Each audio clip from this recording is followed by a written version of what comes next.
Welcome to enjoy life with Neerja. कैसे हैं आप सब? आई होप आप सब अच्छे होंगे, स्वस्थ होंगे और मस्त होंगे। तो आज जो वीडियो मैं आप लोगों के साथ में शेयर करने जा रही हूँ, मैंने बहुत सोचा कि मैं आपको कैसे एक्सप्लेन करूँगी कि ये वीडियो मेरे लिए लाइफ चेंजिंग क्यों है, कैसे है। फिर मैंने सोचा कि यार रटने से कुछ नहीं होगा, मतलब मुझे क्या कहना है कि चीज़ अगर मैं रटूंगी तो मुझे नहीं समझ में आएगा कि मैं आपको क्या, मतलब मैं खुद ही कंफ्यूज हो जाऊंगी कि मुझे क्या बोलना चाहिए क्या नहीं बोलना चाहिए। तो फिर मैंने सोचा कि मैं कैमरा ऑन करती हूँ और फिर जो मेरे दिल से निकलेगा वो बस निकलता ही चला जाएगा। तो मैं कोशिश करूँगी कि मेरी किसी भी बात से किसी को भी कोई ठेस ना पहुँचे, क्योंकि मैं ऐसा कुछ नहीं करने वाली हूँ, ऐसा कुछ नहीं बोलने वाली हूँ जिसकी वजह से किसी को भी ठेस पहुँचे। तो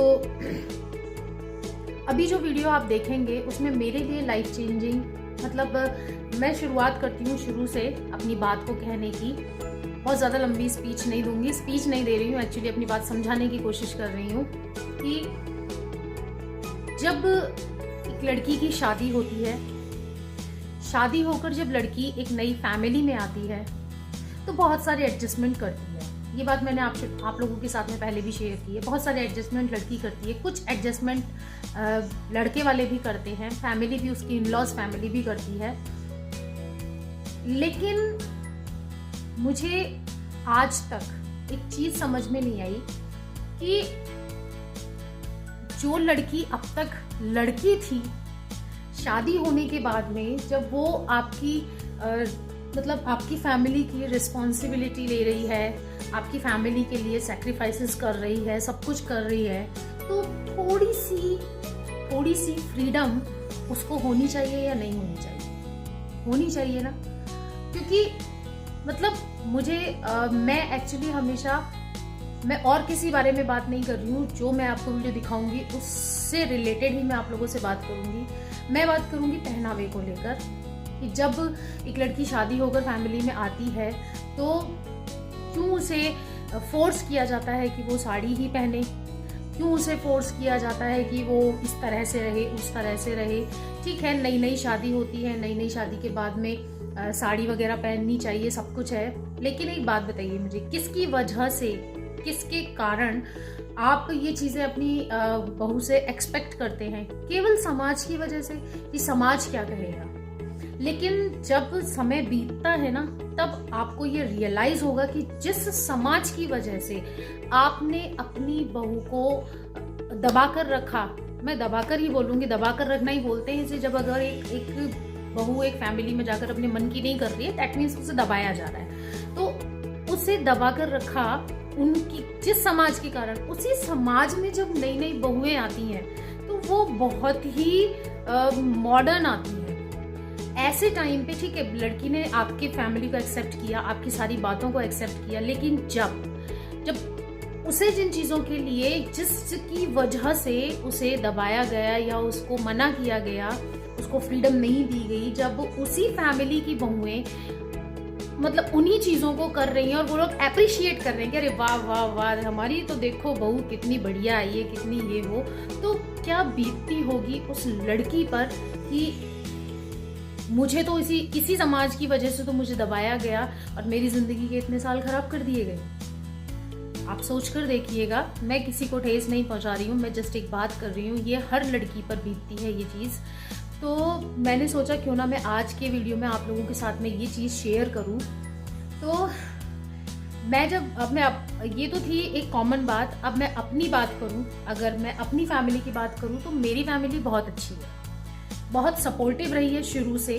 मैं अगर अपनी फैमिली के एक एक मेंबर के बारे में अगर आपसे बात करूंगी तो वीडियो बहुत ज़्यादा लंबा हो जाएगा, लेकिन कुछ खास लोग जो मेरे लिए बहुत मायने रखते हैं मेरी ज़िंदगी में, उनके बारे में अगर मैं आपसे बात करूं तो मैं आप लोगों को उनके बारे में ज़रूर बताना चाहूँगी, उनसे इंट्रोड्यूस आप लोगों को कराना चाहूँगी। सबसे पहले नंबर पर आती हैं मेरी मदर इन लॉ, यानी कि मेरी सासू माँ। मेरी सासू माँ को भी देखो भाई, नई नई शादी होती है तो समाज के हिसाब से उन्होंने भी मुझे रखने की कोशिश की कि भाई, और ये हर सास करती है कि देखो अभी नई नई शादी हुई है तो आप साड़ी पहनो, तो ठीक है साड़ी पहनी। फिर उसके बाद में सलवार सूट की भी फ्रीडम मिली मुझे कि आप सलवार सूट भी पहन सकते हो, कोई दिक्कत नहीं है। अब लेकिन होता क्या है कि ये जो डर होता है ना समाज का, मैं तो यही बोलूँगी अपने बड़ों से कि भैया इस समाज के डर को निकालो। कोई समाज आपको खाना खाने के लिए नहीं दे के जाएगा। जब भी आपकी लाइफ में कोई प्रॉब्लम आएगी तो ये समाज आपके साथ में खड़ा नहीं रहेगा। खड़े परिवार वाले ही होते हैं। मतलब मैं आपको बताऊं, मैंने तो बहुत से ऐसे लोग देखे हैं, बहुत सी ऐसी बहुएं देखी हैं जो घूंघट तो लगा लेती हैं लेकिन अंदर ही अंदर बहुत सारी गालियां बक रही होती हैं। और मैंने ऐसी लड़कियां भी देखी हैं जो जीन्स टॉप पहनती हैं, मिनीज पहनती हैं और वन पीस पहनती हैं, एकदम मॉडर्न रहती हैं और अपने इन लॉज का फुल रेस्पेक्ट करती हैं, उनकी फुल केयर करती हैं। तो ये आप सोचकर बताइए कि कौन सी वाली बहुत ज्यादा बेटर है, जो घूंघट निकाल कर गालियां बक रही है या फिर जो मिनीज पहनकर या जीन्स पहनकर अपने इन लॉज को फुल रेस्पेक्ट दे रही है, उनके साथ मजे में रह रही है, मस्ती से रह रही है। आप खुद सोचकर देखिए कि आपके आसपास का माहौल कितना खुशनुमा हो जाएगा अगर आपके इन लॉज या जो भी इन लॉज हैं वो अपनी बहू को और बहू अपने इन लॉज को मम्मी पापा वाला रिलेशन बना ले, बेटी वाला रिलेशन बना ले। कहना बहुत आसान होता है कि बहू को तो हम बेटी मानते हैं लेकिन बेटी माना नहीं जाता।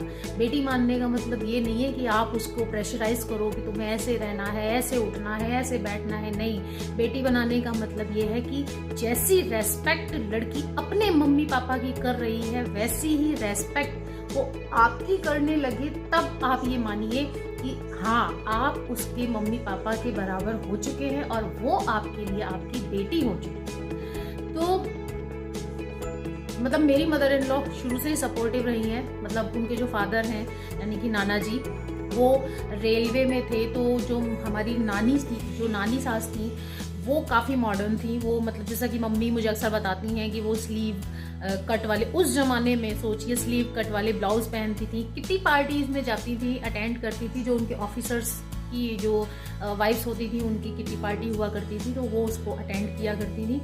तो उस जमाने में जब मेरी नानी सास इतनी मॉडर्न थी, मेरी सासू माँ भी ऐसा नहीं है, विचारों से बहुत मॉडर्न है, बस पहनावे को लेकर उनका ये कि उन्हें साड़ी ही पसंद है तो वो साड़ी ही पहनती। तो मेरी मदर इन लॉ ने भी मुझे शुरू से ही सपोर्ट किया। ऐसा नहीं है कि मुझे मनाही थी कि नहीं आपको ये नहीं पहनना है, बस ये है कि मेरा वज़न इतना बढ़ गया आधी होने के बाद में कि इस तरीके की चीज़ें जो कि आप वीडियो में आपने देखी वो मैं नहीं पहन सकती थी। जीन्स वगैरह मैं नहीं पहन सकती। शादी से पहले मैं जीन्स वगैरह पहना करती थी क्योंकि पतली है। तो मेरी मदर इन लॉ ने मुझे हमेशा ही सपोर्ट किया है। मेरा सबसे बड़ा सॉलिड बैक सपोर्ट वही रही है। पापा जी भी बहुत अच्छे थे। मतलब अब वो नहीं हैं, चलो कोई बात नहीं, वैसे वो हमारे साथ हैं हमेशा, उनका आशीर्वाद हमारे साथ में है। पापा जी से हमेशा मुझे उतना ही डर लगा जितना मुझे अपनी मम्मी से लगता था, क्योंकि हमारी मम्मी बहुत स्ट्रिक्ट रही है शुरू से ही। और पापा जी जब तक रहे तब तक मुझे बहुत डर लगता था उनसे। पर हाँ ये है कि वो मतलब ऐसा होता है ना कि पिता का तो खौफ होना ही चाहिए, क्योंकि पिता का अगर खौफ ना हो तो फिर ज़िंदगी डिसबैलेंस हो जाती है। तो पापा जी के बारे में तो मैं ज़्यादा कुछ क्या कहूँ, देखो वो तो ससुर हैं, तो ससुर के हिसाब से ही रहेंगे। ऐसा नहीं है पापा की, पर हाँ ये है कि हम उनके साथ उतने फ्रैंक नहीं हो पाए जितना कि अपने पापा के साथ में हम हैं। और मेरी लाइफ में जो सबसे ज़्यादा मोस्ट इम्पॉर्टेंट है, मतलब देखो हस्बैंड तो है ही, वो तो हमेशा ही मेरे सपोर्ट में खड़े रहते हैं। वो तो ये कहते हैं तुम्हें जैसे रहना है, जो करना है तुम करो। भैया एक ही ज़िंदगी मिली है, दोबारा थोड़े मिलेगी, और इस ज़िंदगी का भी कोई भरोसा नहीं है कब भगवान जी का बुलावा आ जाए और कब हम लोग चले जाएं। हम ये क्यों सोचते हैं कि पहले बड़े ही जाएंगे, नहीं भैया, अपना भी कोई अता पता नहीं है, अपन कभी भी निकल सकते हैं। तो इस जिंदगी में कुड़ कर मरने से अच्छा है कि जो आपको करना है अपनी ज़िंदगी जियो, अपने हिसाब से जियो और खुश रहो।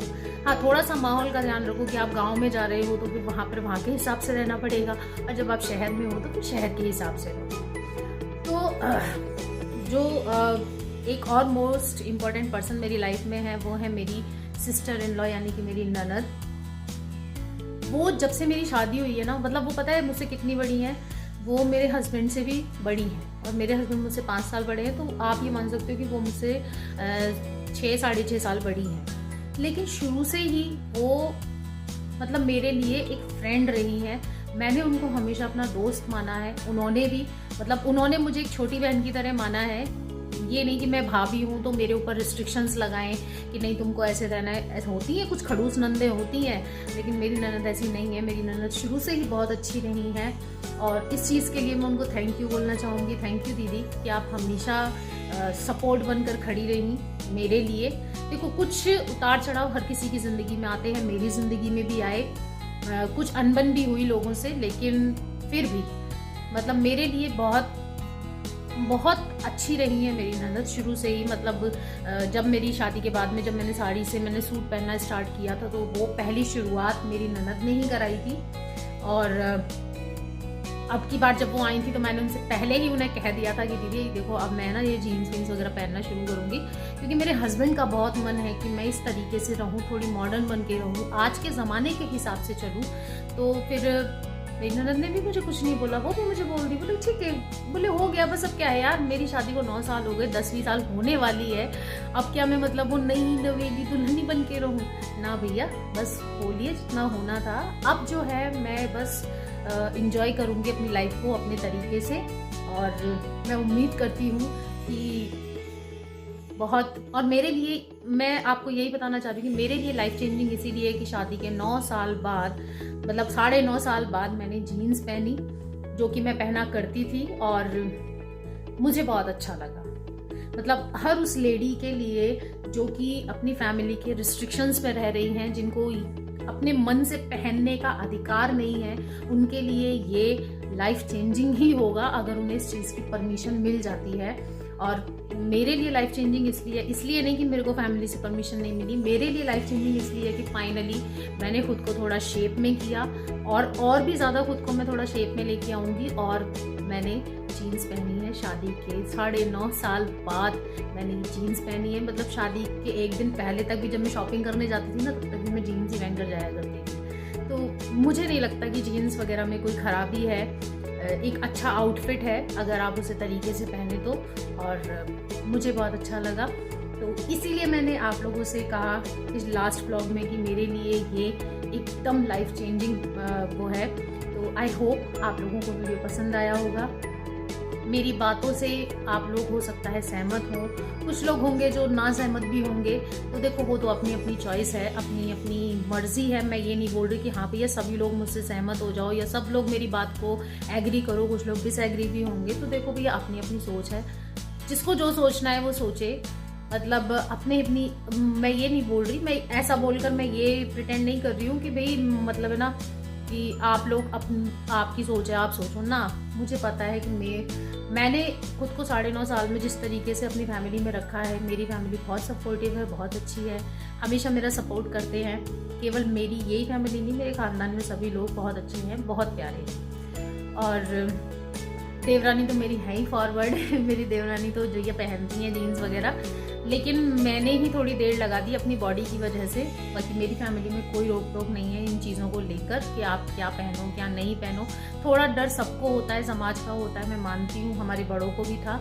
लेकिन अब मैं आपको बता दूँ कि मतलब मेरे तो खुद मैं जहाँ रह रही हूँ ना, वो पूरे एरिए में ही सारी की सारी जितनी भी जो नई आ रही है, देखो उनकी तो मैं बात करूँगी नहीं, लेकिन जो पुरानी थी ना वो भी सब एकदम मॉडर्न हो गई हैं, फ्रैंक हो गई हैं। तो जब आपको माहौल ऐसा मिलने लगता है ना, तो फिर ढलने में दिक्कत नहीं होती है। हाँ मैं ये ज़रूर बोलूँगी कि अगर आप गाँव में जा रहे हो जहाँ पे सारी लेडीज़ घूंघट में है, पर्दे में है, और वहाँ पे आप जीन्स पहन कर जाओ, तो वो थोड़ा अनकम्फर्टेबल हो जाता है हमारे लिए भी और सामने वालों के लिए भी। तो चलिए फ्रेंड्स, वीडियो बहुत ज़्यादा लंबा हो गया है। आई होप आप लोगों को ये वीडियो पसंद आया होगा। अगर आपको आप मेरे वीडियो में कुछ भी अच्छा लगा हो तो वीडियो को एक लाइक दे दीजिएगा, अपने फ्रेंड्स एंड फैमिली के साथ शेयर कर दीजिएगा, और मेरे चैनल को सब्सक्राइब करना बिल्कुल मत भूलिएगा, ताकि मैं आप लोगों के लिए और भी प्यारे प्यारे और भी इंटरेस्टिंग ब्लॉग्स लेकर आ सकूं। चलिए मिलूंगी आपसे फिर से एक और इंटरेस्टिंग ब्लॉग के साथ में। तब तक के लिए bye bye, take care, stay healthy.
तो डियर फ्रेंड्स, ये हम पहुंच चुके हैं इनके फ्रेंड के बेटे की बर्थडे पार्टी में।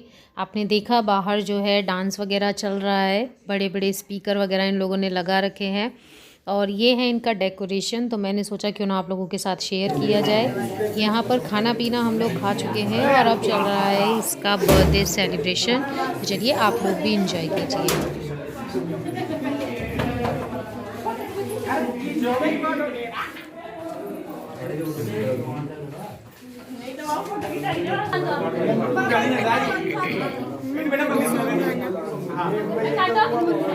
Birthday to you.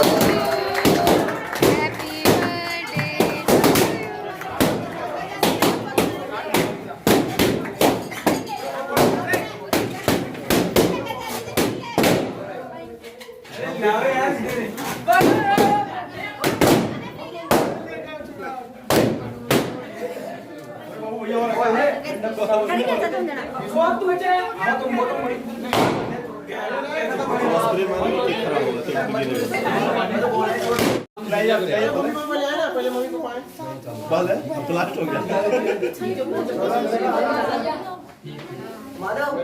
अब बाबा को खिलाया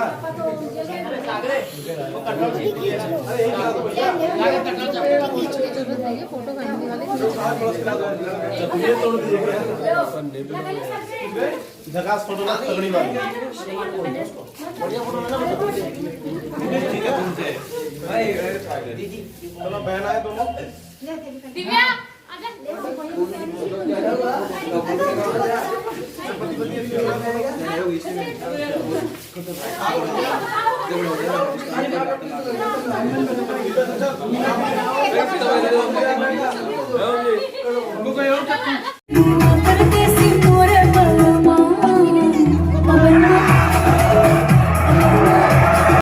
तो डियर फ्रेंड्स, जब हम लोग खाना पीना खाकर निकल रहे थे तो भाभी जी ने बोला कि ऐसे कैसे जाओगे आप भी डांस करो।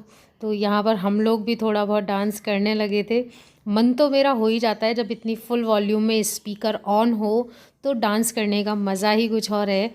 और जब कोई इनवाइट करे तो अब मैं ज़्यादा नानुकुर नहीं करती हूँ, मैं तुरंत पहुँच जाती हूँ डांस करने के लिए। हाँ, एक बार तो देखो मना करना बनता ही है कि अच्छा नहीं लगता है ना कि भाई हर जगह पे अपन डांस करना शुरू कर दें। लेकिन ये भाभी जी तो बिल्कुल ऐसे खींच के ले गई मुझे कि नहीं नहीं ऐसे कैसे, आप भी डांस करो, आप भी हमारे साथ नाचो, अच्छा लग रहा है। तो यहाँ पर है ना फिर हम लोग थोड़ा डांस वांस करने लगे और इसी तरह हंसी खुशी हमारी जो न्यू ईयर की शाम है वो बीती। मैंने आपसे कहा था मेरे लिए लाइफ चेंजिंग थी, तो लाइफ चेंजिंग भी थी और खुशियों से भरी हुई थी। And all thanks to my hubby, my dear loving husband, जिन्होंने मेरी शाम को इतना प्यारा और इतना अच्छा बनाया। और इस वीडियो के माध्यम से भी मैं उनको बोलना चाहूँगी कि thank you thank you thank you my dear husband कि आपने मेरे लिए इतना किया, मेरी शाम को इतना अच्छा बनाया, इतना हसीन बनाया। तो चलिए फ्रेंड्स, आई होप आप लोगों को आज का मेरा ये वीडियो पसंद आया होगा। अगर आपको मेरे वीडियो में कुछ भी अच्छा लगा हो तो वीडियो को एक लाइक दे दीजिएगा, अपने फ्रेंड्स एंड फैमिली के साथ शेयर कर दीजिएगा और मेरे चैनल को सब्सक्राइब करना बिल्कुल मत भूलिएगा। जितना प्यार आपने मुझे पिछले साल दिया है उससे कहीं ज़्यादा प्यार मैं आपसे इस साल में एक्सपेक्ट करती हूँ कि आप लोग मुझे देंगे और मेरे चैनल को देंगे, मेरे वीडियोज़ को प्यार देंगे और इसी तरह से आप मेरी वीडियोज़ को देखेंगे और उन्हें लाइक करेंगे। तो चलिए फ्रेंड्स, और हाँ, मैं ना यूट्यूब पर इंस्टाग्राम पर भी रील्स बनाती हूँ, एंजॉय लाइफ विद नीरजा के नाम से ही। तो अगर आपको रील्स देखना पसंद है तो आप वहाँ पर मेरी रील्स देख सकते हैं और वहाँ पर भी आप मुझे फॉलो कर सकते हैं। और अगर किसी को मैसेज करना है, कुछ बात करनी है, पर्सनली अगर मैसेज करना है तो वो मुझे इंस्टाग्राम पर मैसेज कर सकते हैं। तो चलिए फ्रेंड्स, फिर से मिलूंगी आपसे एक और इंटरेस्टिंग व्लॉग के साथ में। तब तक के लिए bye bye, take care and stay healthy and happy new year again to all of you my friends.